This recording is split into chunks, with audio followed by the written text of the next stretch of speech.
are many people who have the limitations in their minds, who have lost that fire in their eyes. You aren't given any breaks in life. You make them for yourself. We are all being tested in life. And how you face that test determines the rest of your life. There's a lot of times where I don't know how I'm gonna move forward, but I ask myself one question: can you take another step?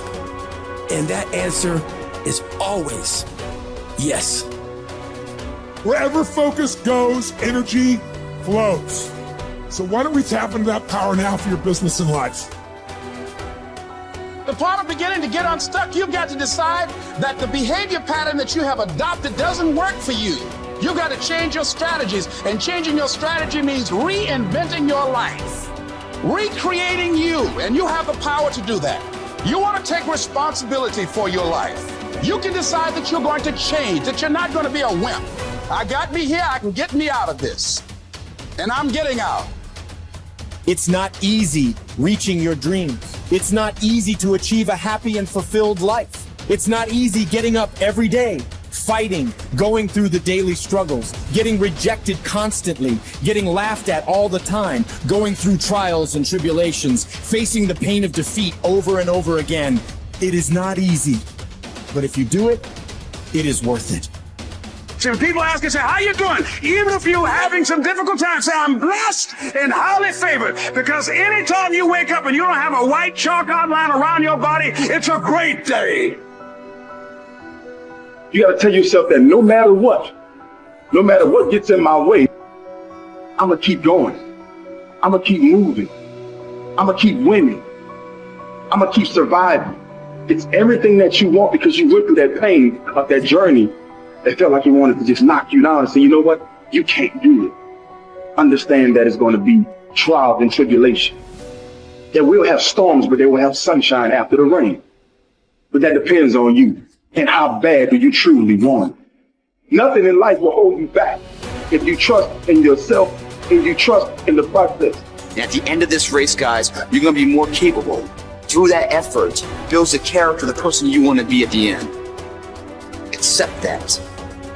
And so I say to you, it's possible you can live your dream. If it's becoming a diamond, if it's having more, it's achieving more, it's possible you can live your dream. It's necessary that you have a plan of action, that you're resilient, that you stick to, that you have the vision and never give it up, that you become creative and relentless and keep on coming back again and again and again, and that it's you that you got to take personal responsibility to make it happen. And when life knocks you down, jump back up and say, it's not over until I win.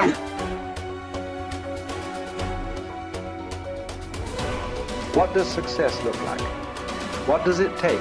Human being has come with such open sense of possibilities. Those who are committed to being successful with whatever they're doing, one important aspect of their life is, that is what gets you across so many lines in our life, so many barriers in our life.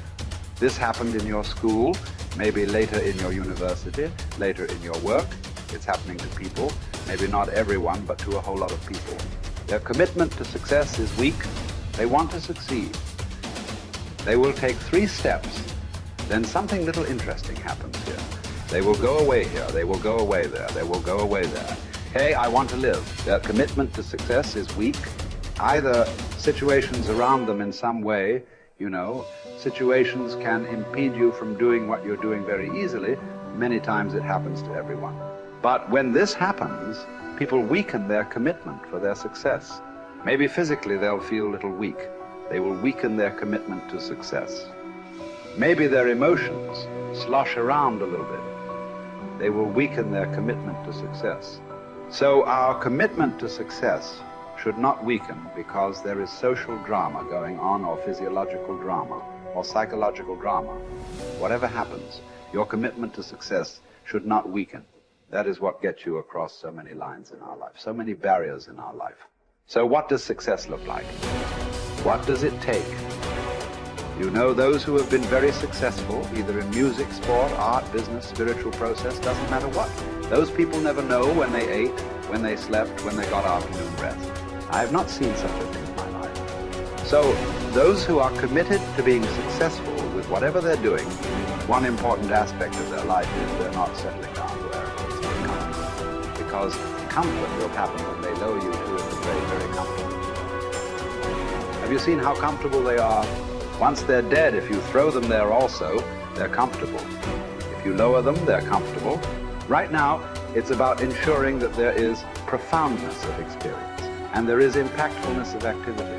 Because if they had given you a limitless amount of time, you could do all those things, nothing wrong. I'm not against it. But they gave you such a little time with such tremendous potential of being human. That's the problem. If creation had made you like an earthworm, I'm not saying there's anything wrong with it. It is just that it's a unipolar potential. It can only do that much. An earthworm is not thinking of climbing a tree because it knows it'll be picked up by the birds. It never has such aspirations. It just wants to recycle the earth. You know, it is beneficial to so many other lives, including us, but its objective is very clear: to eat and to reproduce and to die. Very clear objective. That purpose to fulfill, he strives. I don't think he sleeps in the afternoon. I don't think so, because many afternoons I've seen earthworms. They were all vigorously active, but a human being came with too many potentials. Because of that, it needs a certain level of striving for a human being to forget about the world, to consider yourself successful. If your idea of success is you're doing little better than your neighbor, I call that sickness. That is not success. You are happy that your neighbor is worse than you. Is this sickness or success? It is sickness. But in some way, you feel fulfilled with what you're doing. Let's consider that as success for now. It doesn't matter whether you're better than somebody or worse than somebody. That question should not even come up in your mind. But in some way, you feel you're using yourself fully, and there's a certain sense of fulfillment in your activity. Well, if you're capable of just closing your eyes and simply sitting without any activity, that's fantastic. But you cannot do that. You cannot do that right now. In the states that you are, you can't simply close your eyes and become still. Instead of being busy, you will become preoccupied. That doesn't mean you're improving, that means you're regressing in some way. The problem about this success is people always making judgments. I did this, I did that, maybe this didn't work, maybe this is a mistake, that's a mistake. There's no such thing in life. See, at one time you were a monkey, all right. Hey, this is not me, this is that Englishman, you know. Charles Darwin said you were all monkeys.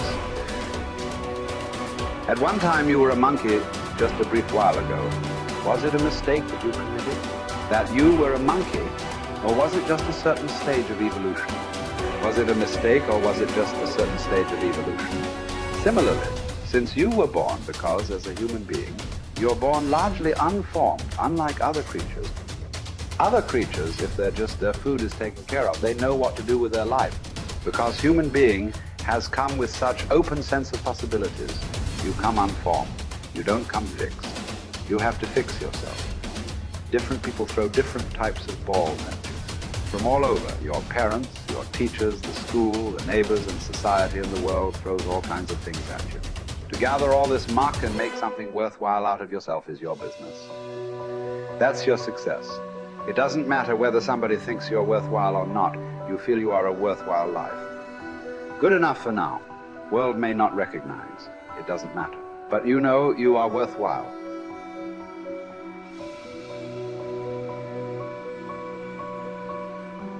It's hard to say what the soul means metaphysically because, say beyond the confines of a single human being, we do have this sense that the soul can expand itself into something that's greater than it has been. It has this capacity for growth.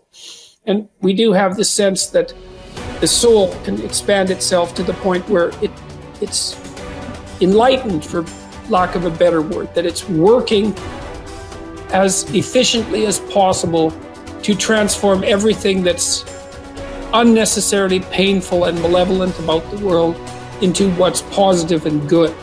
And that it does that as a consequence of confronting the world with courage and truth. And I think that's right. And I do think that means that the soul participates in something eternal, which is the attempt of being itself to transform what's unnecessarily painful and malevolent into what's good, and that human beings actually do participate in that, and that that's part of the reason that our ancient tradition insists that we're made in the image of God. And I think that it's a mistake to underestimate the importance of that, because I don't think that you can live a life of sufficient profundity to protect yourself from being corrupted by suffering and malevolence without adopting a responsibility that's commensurate with that set of ideas. I think that you either orient yourself upward, to the star above the horizon, and try desperately to improve the structure of being, or you work at counter purposes to it and make things worse. I don't think there's a middle ground. In fact, to the degree there is a middle ground, it tilts towards the negative, because people who try to occupy the middle ground generally try to accrue the benefit, let's say, without adopting any of the risk. And that's not acceptable, not helpful. So that's a soul to me.